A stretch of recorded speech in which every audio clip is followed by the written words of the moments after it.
It's time to do what we were always going to have to do from the very beginning. Sit down and talk!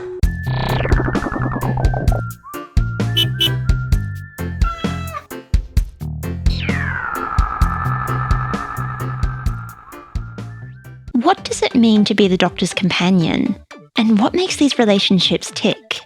Welcome to my list of best Doctor companion conversations. I've got a little list. I've got a little list. There's only one rule. If I've talked about it in other videos, I'm not allowed to list it here. I hate repeats. Ready?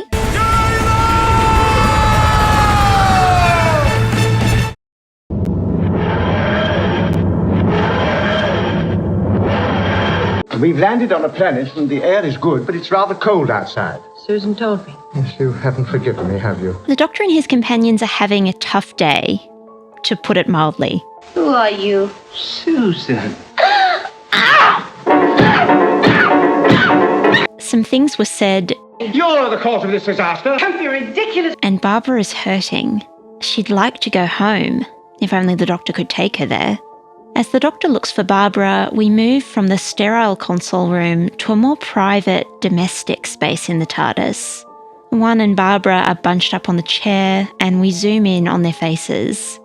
After 3 episodes, we're going deeper into the ship and these characters' lives. What do you care what I think or feel?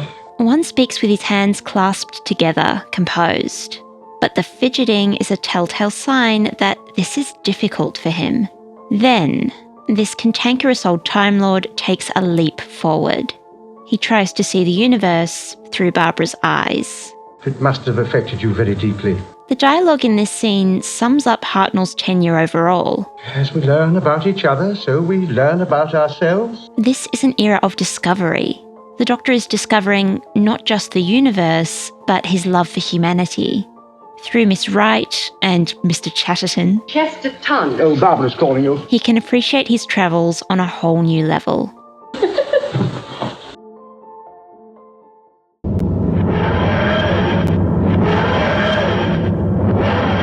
Of course, the real Doctor was always going on about the Daleks. Real doctor. Real Doctor?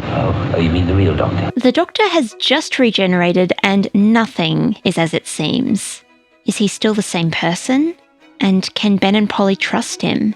Meanwhile, on Vulcan, the Daleks are also behaving out of character. I am your servant. Ben wants the Doctor to stop them, but this new Doctor seems more interested in playing games. Order them to destroy the Daleks. What chuck you wait about? Let's just listen, let's listen, listen, let's listen, listen, let's listen, listen, let's listen, listen. This shot captures the Doctor and Polly bonding over tongue twisters. While Ben is so left out, he's almost out of the frame. It turns out both Doctor and Daleks are playing a long game. The Doctor is deceiving others for the greater good, the Daleks for evil. This conversation introduces us to a duplicitous Doctor and a more morally complex show. Maybe at first you were a Ben, watching on unsure. However, it's hard not to get swept away, just like Polly, by the cosmic hobo.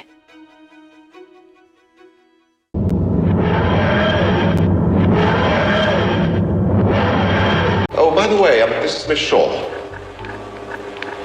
That's Delphon, but how do you do? The Brigadier is questioning his life choices. He's been trying to manage both his new scientific advisors, yet neither one will even give him eye contact. Then, the Brigadier introduces the Doctor to Liz Shaw. Immediately, he becomes a third wheel in his own team. What are you a doctor of, by the way? Practically everything, my dear. This scene shows that Liz and the Doctor are on the same level, literally and figuratively. Meanwhile, the Brigadier, despite standing over him, clearly looks up to the Doctor. Do I gather you're going to help us, Doctor? If I do, will you give me the key to the TARDIS? Possibly. Then go away and let Miss Shaw and I get on with our work. Before they met, these two great minds were starving for someone to stimulate them. After losing Jamie and Zoe, Liz is the perfect person to keep this irascible and sometimes chaotic Doctor grounded. At the same time, the Doctor can get this somewhat grumpy scientist to open her mind and heart. Without this machine, the Doctor's stuck. He can't leave Earth. You were about to open it. Yes. I think you should. There might be a policeman locked inside.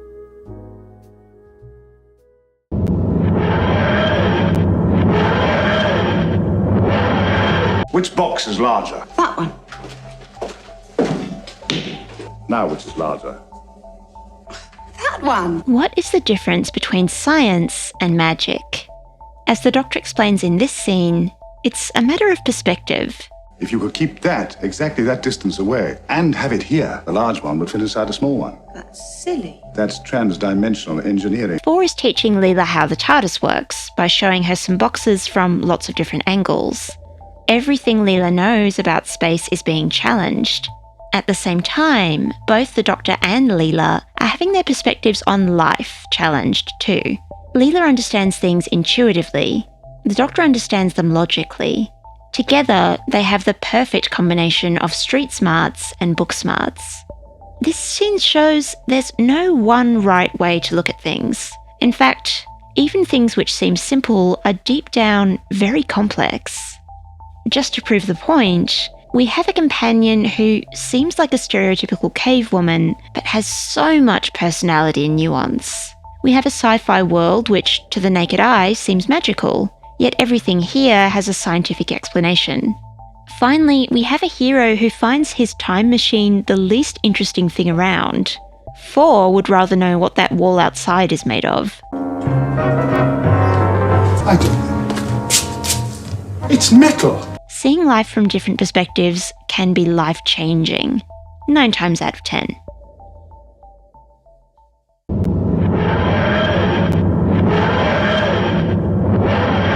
Adric. Yes, Doctor? Do you have a moment?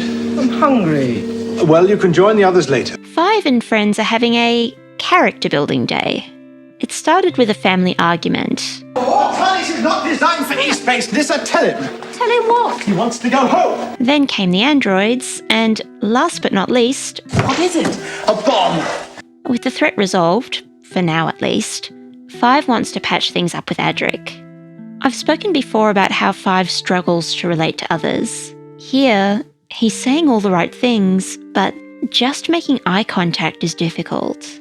Look, I'm very grateful for your help with deactivating the bomb. That's all right. Despite how much he cares about Adric, being vulnerable doesn't come easy. Adric, meanwhile, just wants to feel valued. This small moment of praise means the world to him. Then there's this little line, which kills me. All part of the daily routine. Watching this, you realise how desensitized Adric's become to TARDIS life. The Doctor's grim smile is foreshadowing for what's about to happen. Patrick. Doctor.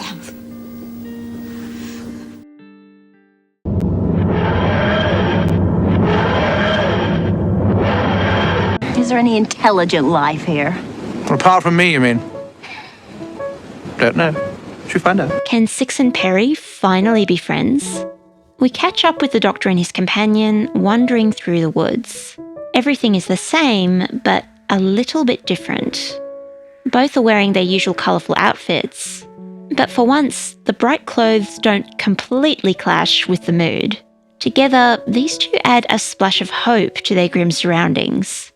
The dialogue is similar to all the other Six and Perry conversations, but Colin Baker and Nicola Bryant play it differently. Nicola and I chose to ignore the intent sometimes, which seemed to be to have us sniping again, and play against the lines. So instead of hostility, this conversation feels like friendly banter.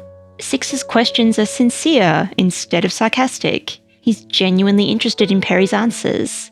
Meanwhile, Perry's complaints feel softer, more jokey. And the twittering of tiny birds and the rustle of small mammals as they forage for food in the undergrowth. Exactly. After some time away, it seems like they're learning to work together.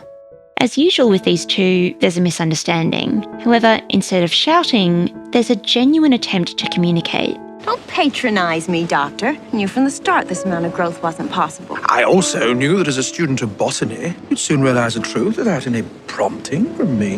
The friends walk away arm in arm, and we get a little glimpse of what this relationship could have been. You mean all this time we could have been friends? What a shame it gets torn apart immediately in the next episode. Protect me!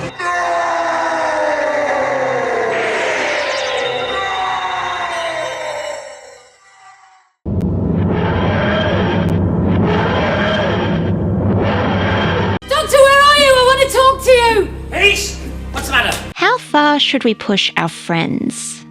The Doctor and Ace are in the middle of a crisis when Ace realises her best friend has tricked her. This is Perivale! This whole scene makes you feel, like Ace, overwhelmed.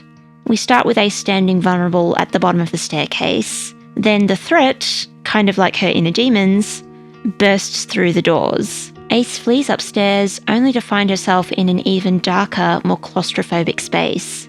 The camera pans tightly around Ace. She is trapped in her trauma, and the Doctor brought her here. Watching this, I find myself asking, is this therapy or a toxic relationship? As usual with this Doctor, there are no simple answers. The Seventh Doctor was created during a decade of public unrest, a decade where people took radical action to bring about change. Seven is a product of this time. He's willing to risk everything, including his personal relationships, to do what he thinks is right. Here, he's willing to break Ace's trust if it means freeing her from fear. Seven's era is a lesson in radical empathy. It teaches you to empathise with a teenage rebel who once tried to blow up a classroom for a laugh. And boom!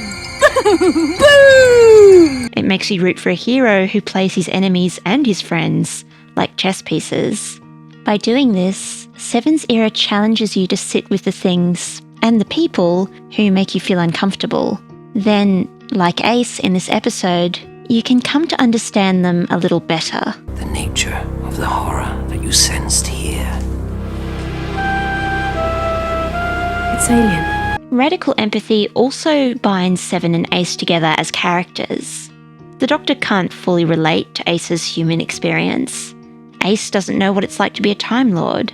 Yet together, they're able to bridge the gap and become a formidable team. We all have a universe of our own terrors to face.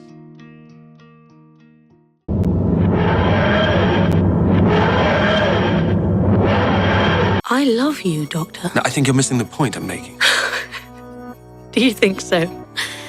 I thought you were rather missing the point I was making. I've spoken about the TV movie in other videos, so time for some big finish. The Doctor has just tried to sacrifice himself for his best friend, Charlie Pollard. But things haven't gone as planned. Charlie and the Doctor have been expelled from our universe. Now they're in a place where all their senses have been dulled, except for sound. Scherzo is a story with one question on its mind. What's the point of living? So what's the point? Or what? I don't know any of this. Everything. And boy, does this story go to some dark places to answer it. As they walk for months on end, the Doctor and Charlie are all each other has. But is this enough? Can one person really give your life meaning? At first, it seems like the answer is no. After all 8 has been through to save Charlie, he can't express any feelings for her. So you love me? And is that it? Isn't that enough? If you knew how hard it was for me to say that... Not half as hard as it was to listen to. Tell me, Charlie, what good do you think your love will do me? Instead, he intellectualizes everything and pushes Charlie away. However, he can't shut himself off forever. Eventually, 8 and Charlie become fused together. Now they are literally codependent. By the end of the episode, though, Charlie and the Doctor learn to exist alongside each other again. We can't depend on others to give our lives meaning, especially if we're a centuries-old Time Lord who outlives his human companions. But even a Time Lord's life can be improved by a true friend.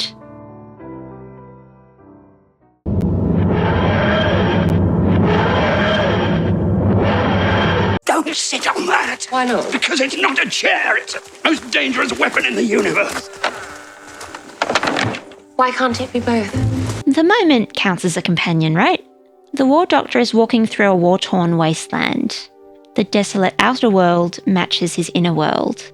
He's about to do the unthinkable and destroy millions of lives when he finds himself caught between a girl and a box. As he walks, the Doctor repeats the words "no more" like a mantra, a justification for what he's about to do. In the moment's mouth, these words ring hollow. No more. No more. Stop it. No more. no more. Her repeating that same mantra with the playful tone leaves the Doctor doubting himself. Could this choice ever be justified?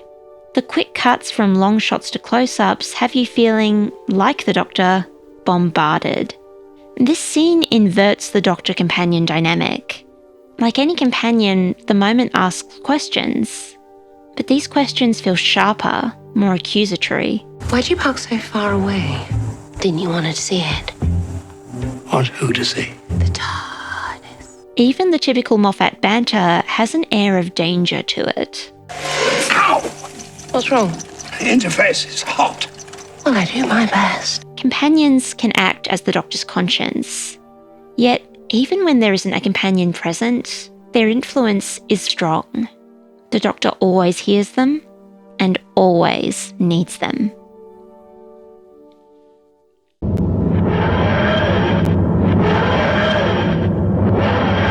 It's like when you're a kid. The first time they tell you that the world's turning and you just can't quite believe it because everything looks like it's standing still. I can feel it, the turn of the earth. A mysterious man just blew up Rose Tyler's job, and now she wants answers. In the powerless state, we follow Rose following the Doctor. The camera moves briskly forward. Like Rose, we're rushing to keep up. For most of the episode, the story has revolved around Rose. The Doctor's speech shifts our focus. We realise that everything really revolves around the Doctor. So what you're saying is the entire world revolves around you? Sort of, yeah. 9 calmly switches from talking about price wars to alien invasion. Is someone trying to take over Britain's shops? No, they want to overthrow the human race and destroy you. This Doctor is not just familiar with war, he's desensitised to it. Once again, tight close-ups create a feeling of claustrophobia. The Doctor describes humanity clinging to the Earth's skin. And if we let go, that's who I am. Like the kids on the playground, the viewer suddenly feels small and helpless. This makes the Doctor's role in things even more impressive. When 9 drops Rose's hand and walks away, you feel his isolation. As much as he likes her, 9 can't or won't let her in. Who is this man? How did he become the universe's only saviour? Like Rose, you want to follow the Doctor and find out.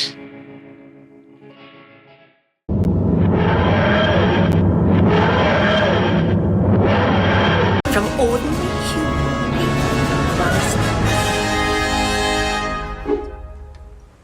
beings. This one's just really funny. Donna has been looking everywhere for the Doctor, but their reunion isn't quite how she imagined. Watching this, you immediately get why this duo works. The communication between the Doctor and Donna is just effortless. Oh, it's a song!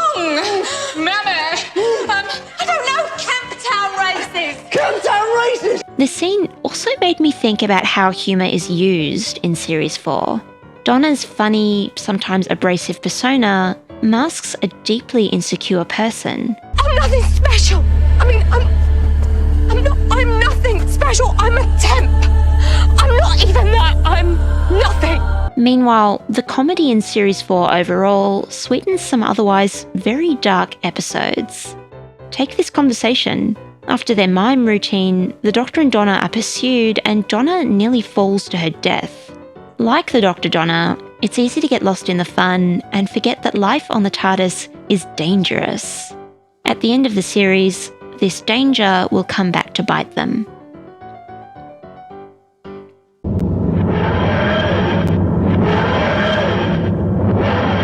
What's wrong? We're all such tiny parts of your life, aren't we? All the friends you make just flicker in and out. You must hardly notice us. Amy, you are enormous parts of my life. Be honest, you were probably expecting this. The way I see it, every life is a pile of good things and bad things. Hey.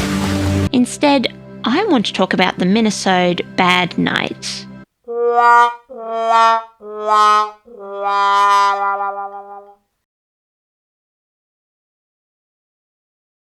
Amy can't sleep. In the console room, she waits for the Doctor to return from a late-night adventure.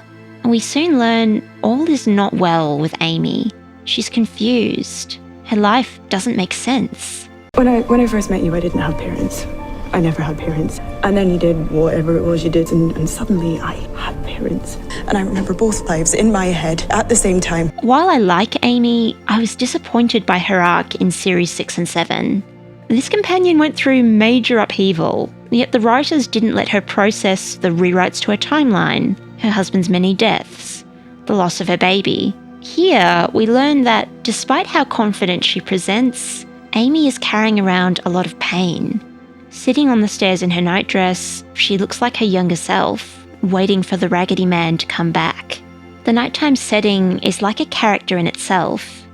Night can be a time of safety and security when everyone is tucked up in bed. Isn't it weird how everyone goes to sleep at night? Like, everyone in the whole planet. But it can also be full of fear. By setting this minisode at night, Moffat reminds us that these characters lack a comforting routine. They exist outside of time. Bad Night is also a nice prelude to Eleven's regeneration speech about identity. We build our identity on the stories we remember. However, these stories frequently don't make sense. Time is being rewritten all around us, every day. People think their memories are bad, but their memories are fine. Past is really like that. Here, Eleven offers Amy some suggestions. The first is to take control of her own story, create the fairy tale she wants to live. Your saddest ever memory was at a fairground. Did I drop an ice cream? There was a lady and she bought me another one. She had a funny dress, a night dress. She had red hair. When all else fails, there's always ice cream and friends to fall back on. And you're basically telling me to go and buy myself an ice cream? No, Amy, I'm telling you to go and buy us both ice cream. As they leave the TARDIS, the Doctor asks Amy to hold his hand. It turns out even the Doctor has night terrors.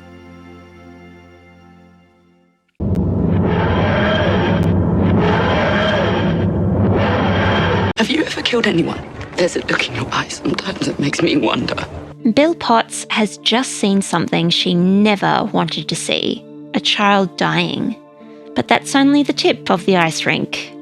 After seeing the Doctor's reaction, or lack of one, Bill realises something. Her new friend may have blood on his hands. As Bill confronts 12, the Victorian landscape literally fades into the background. The Doctor speaks to her and we hear echoes of his theme, Am I a Good Man? Over 3 series, this Doctor has struggled with self-doubt. This scene cuts through the fog and brings 12's character into sharp clarity. Like 7, 12 challenges our idea of what a hero is. Up until now, he's been dressed in human garb, doing human things. Here, the costume comes off and you see the alien with his otherworldly perspective. After 3 seasons, 12 has accepted himself. He's chosen being kind over being nice, being good over being considered a hero. As the little girl appears behind them, the world of the ice fair comes back into focus. It's a neat little bit of cinematography which reinforces the Doctor's overall point. What matters is the lives that need saving now. Let me tell you something, I'm 2,000 years old, and I have never had the time for the luxury of outrage.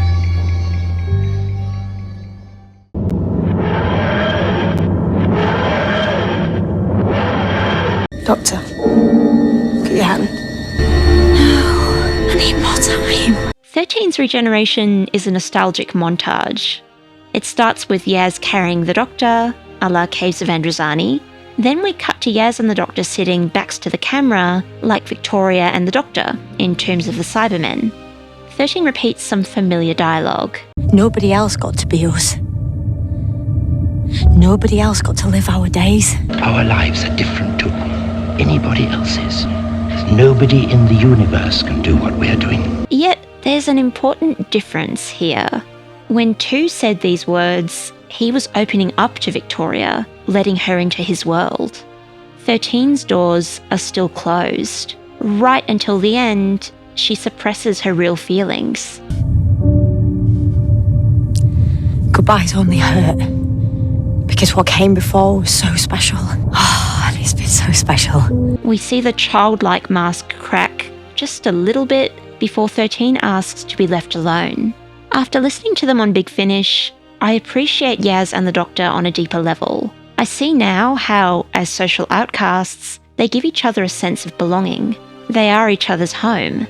However, just like Five and Perry, their relationship ends before it can really begin. After years of not communicating properly, these two don't even want to say goodbye to each other. This regeneration feels tragic because so much is left unsaid. Like 13, I wanted more time.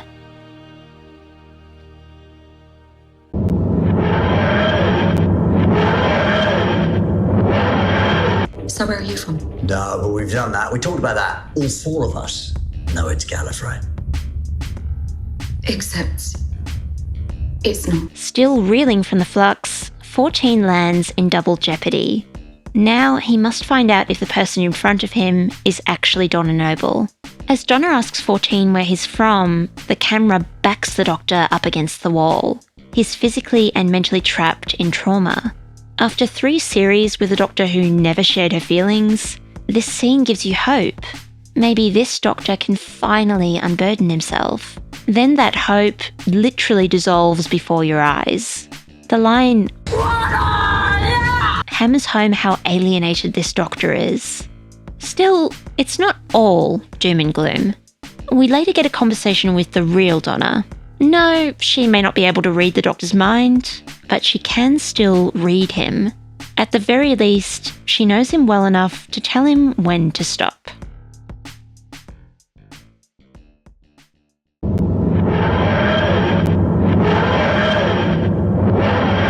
I sent him forward. That thing killed him. Not you. What was it? 15 is having a moment, and he needs an old friend to snap him out of it. Mel has always been a great motivator. 24, 25, 26, 27, 28, 29, 30. It's lovely to see her finally putting her skills to good use. Finished? Now stop grizzling and fix it. This feels like a conversation not just between Doctor and companion, but between Classic Who and modern. In Classic Who, characters moved on quickly. There was no time to take stock and feel your feelings. 15's Doctor in Season 1 makes emotional hygiene a priority. Gatwa's Doctor knows when to take a mindful pause. This scene, though, strikes a healthy balance between the two. Yeah, there's a time for processing. A pause is healthy. Eventually, though, you need to move forward.